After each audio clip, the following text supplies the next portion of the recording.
Assalamualaikum warahmatullahi wabarakatuh. Kali ini saya akan membahas tutorial mengenai uji hipotesis. Yang pertama yaitu uji hipotesis satu sampel. Nilai mata kuliah statistik mahasiswa prodi KPI angkatan tahun 2018 adalah sebagai berikut. Dari penelitian sebelumnya diketahui bahwa rata-rata nilai statistik mahasiswa prodi KPI untuk angkatan sebelumnya adalah 85. Ujilah hipotesis yang menyatakan bahwa rata-rata nilai mata kuliah statistik mahasiswa KPI angkatan 2018 adalah 85. Lanjut, uji hipotesis satu sampel.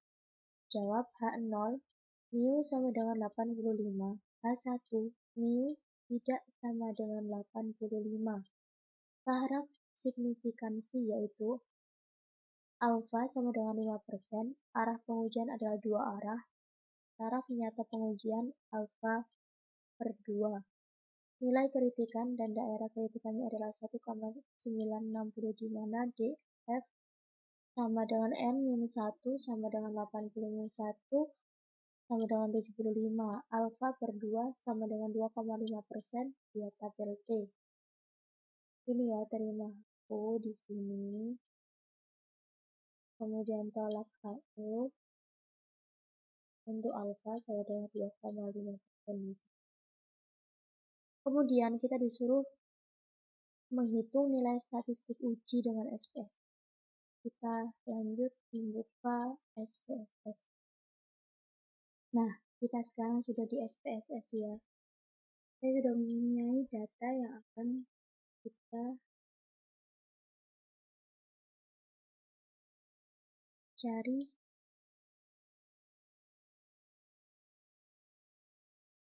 Langkah pertama yaitu kita buka analyze, kemudian compare karena kita mencari one sample test. Kita klik, kemudian nilai click and drag di test variable. Test value sesuai soal tadi ya. Diketahui rata-rata ada 85. Kemudian kita klik OK. Hasilnya akan seperti ini. Di output. Kita lihat di PPT. Sudah. Nah, kesimpulan nilai T hitung sebesar 3,726 yang berada di area tolak O. Kemudian P value 0,000 lebih kecil dari 2,5% atau 0,025 sehingga tolak O.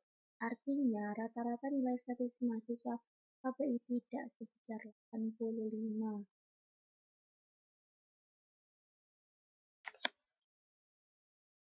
Kemudian kita masih menggunakan uji hipotesis. Kali ini kita akan mencari beda rata-rata jika variansi tidak diketahui. Terdapat soal seorang mahasiswa akan memiliki keterlibatan kerja karyawan di sebuah perusahaan yang ditinjau dari model kepemimpinan yaitu model kepemimpinan transaksional dan kepemimpinan transformasional berdasarkan 40 sampel. Sebagai penelitian, masing-masing diambil 20 sampel untuk karyawan yang dipimpin dengan model kepemimpinan transformasional dan 20 lainnya dipimpin dengan menggunakan model kepemimpinan transaksional. Adapun data keterlibatan kerja karyawan dapat dilihat sebagai berikut. Ini data yang akan kita uji. Kemudian uji lanjut ya. Uji beda rata-rata jika variasi tidak diketahui. Jawab H0, mu1 sama dengan mu2 rata-rata model transaksional dengan transformasional sama. H1 tidak sama dengan mu2. Rata-rata metode transaksional dengan transformasional tidak sama. Taraf signifikansi yaitu alfa sama dengan 5%, arah pengujian adalah 2 arah, taraf nyata pengujian alfa per 2, nilai kritik dan daerah kritiknya adalah 1,60 di mana df sama dengan N1 plus N2 min 2 sama dengan 20 tambah 20 kurangi 2 sama dengan 38. Alfa per 2 adalah 2,5%. Lihat tabel T. Ini. Terima HO. Tolak HO untuk alfa sama dengan 2,5%. Kemudian kita disuruh menghitung nilai statistik uji dengan SPSS. Lanjut di SPSS ya. Nah, saya sudah di SPSS dan saya sudah memasukkan data sesuai dengan soal yang tadi. Langkah pertama, kita klik Analyze, kemudian Compare Means, dan kita akan memilih Independent Sample T sesuai soalnya.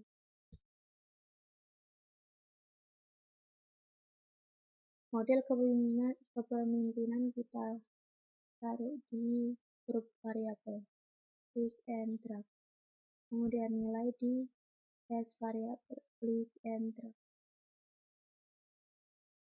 Kalau model kepemimpinannya masih ada tanda tanya, kita ke define group, kita masukkan sesuai grupnya. Continue. Oke. Di output akan muncul seperti ini.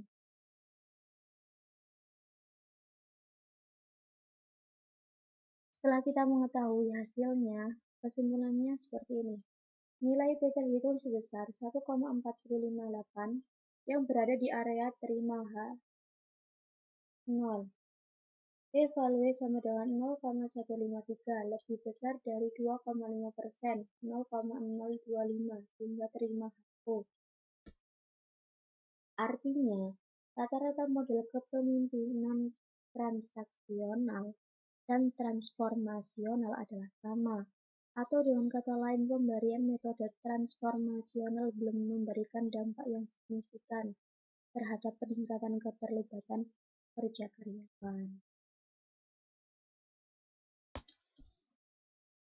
Uji yang terakhir yaitu kita uji T-sampel berpasangan atau parity test.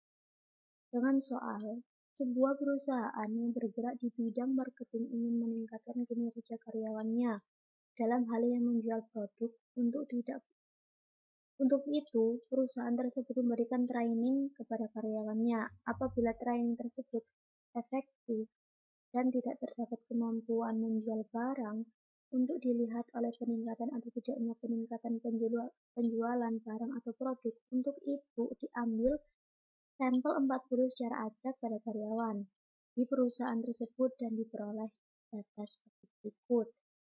Data B, penjualan barang antara yang sebelum dan sesudah di training.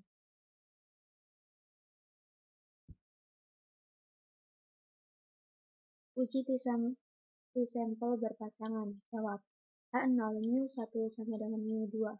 H1 mu1 tidak sama dengan mu2. Taraf signifikansi yaitu alfa sama dengan 5%. Arah pengujian adalah 2 arah. Taraf nyata pengujian alfa per 2. Nilai kritik dan daerah kritiknya adalah 1,960 di mana df sama dengan n-1 sama dengan 40-1 sama dengan 39.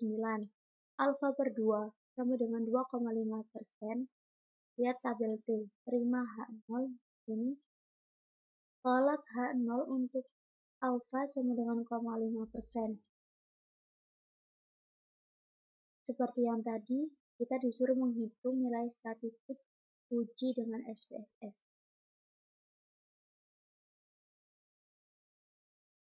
Ini data yang kita butuhkan sesuai soalnya.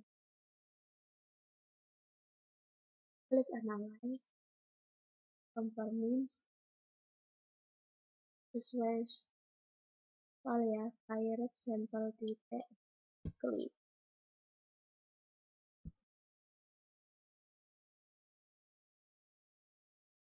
Kemudian ini kita masukkan di sini, klik and drag. Kemudian kita klik OK.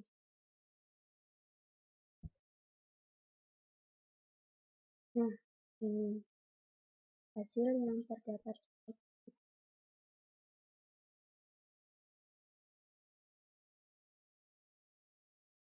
Kita lanjut di PPT. Uji tiga sampel berpasangan.